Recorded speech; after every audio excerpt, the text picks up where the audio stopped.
ইমানদার ইমানদার বলে কিভাবে আপনি আমি চিৎকার করি? কোন ইমান নিয়ে আপনি আমি চিৎকার করি? কোন ইমান নিয়ে আপনি আমি বড়াই করে আসছে?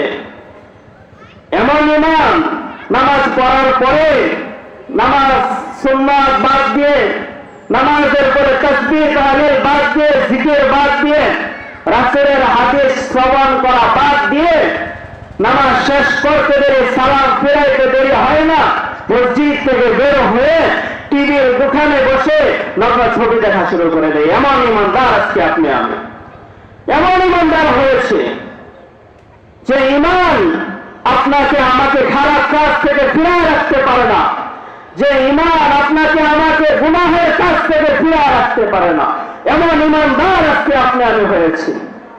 আর উমর রাদিয়াল্লাহু তাআলা আনহু তিনি বলতেছেন যে নিজের জানের চাইতে একটু কম মহব্বত করি, আর দুনিয়ার সব গুনাহগুলো তো বাদই পড়ে আছে, ওটা সব কিছু বাদ, নিজের জানের চাইতে একটু কম করার কারণে রাসূল ধমক দিয়ে বলেন, হে উমর, এখনো ইমানদার হও নাই। ইমানদার যদি হইতে চাও তাহলে আমি রাসূলকে দুনিয়ার সব কিছু থেকে নিজের জানের চাইতেও বেশি মহব্বত করতে হবে। যখন এটা করবা তখন তুমি ইমানদার হতে পারবা, তখন তুমি মুমিন হতে পারবা, তখন তুমি পরিপূর্ণ ইমানদার হতে পারবা। এর আগে পরিপূর্ণ ইমানদার হওয়া তোমার পক্ষে সম্ভব নয়। আল্লাহু আকবার, আল্লাহু আকবার। রাসূলের সাহাবী হযরত উমর ইবনে খাত্তাব রাদিয়াল্লাহু তাআলা আনহু অর্ধ পৃথিবীর বাদশা ছিলেন, অর্ধেকটা পৃথিবীর মালিক আল্লাহ তাআলা বানায়া দিয়েছেন। এমন একজন ব্যক্তি, তাকে রাসূল বলতেছে, মুহাব্বত আমাকে তোমার জানের চাইতেও করতে হবে, তখন মুমিন হবা, ইমানদার হবা। আপনি আমি কতটুকু মুহাব্বত করি রাসূল সাল্লাল্লাহু আলাইহি ওয়াসাল্লামকে? আপনি আমি কতটুকু আল্লাহ রাব্বুল আলামিনকে মুহাব্বত করি? আল্লাহ তাআলাকে কতটুকু মানি? সেটা যখন নাকি মসজিদে আযান হয় তখনই বোঝা যায়। মসজিদে আযান হওয়ার সাথে সাথে বোঝা যায় আপনার আমার ঈমান কতটুকু আছে, আপনি আমি কতটুকু ঈমানদার। মসজিদে আযান হওয়ার সাথে সাথে বোঝা যায়, নামাজের সময় হলে বোঝা যায় কতটুকু ঈমানদার। আরে ভাই, সাহাবীদের ঈমান আপনার আমার মতো ঈমান ছিল না।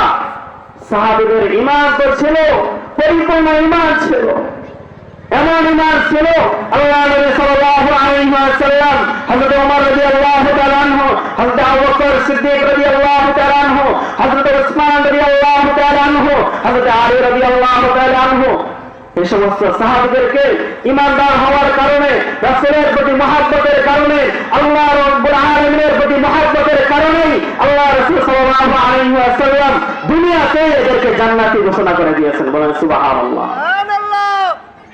ঈমানদার হওয়ার কারণে জান্নাতি হতে পারছে, আল্লাহ তাআলাকে মানার কারণে জান্নাতি হতে পারছেন, আল্লাহ রাসূল সাল্লাল্লাহু আলাইহি ওয়াসাল্লামকে মহব্বত করার কারণে, ঈমানদার হওয়ার কারণে জান্নাতি ঘোষণা পেয়েছেন। আজকে আপনি আমি ঈমানদার আর জান্নাতি ঘোষণার আশা করি। টিভির দোকানে বসে বসে নগ্ন ছবি দেখে আপনি আমি জান্নাতের আশা করি, নায়ক নায়িকাদের গান শুনতে থাকি আর আপনি আমি জান্নাতের আশা করতে থাকি।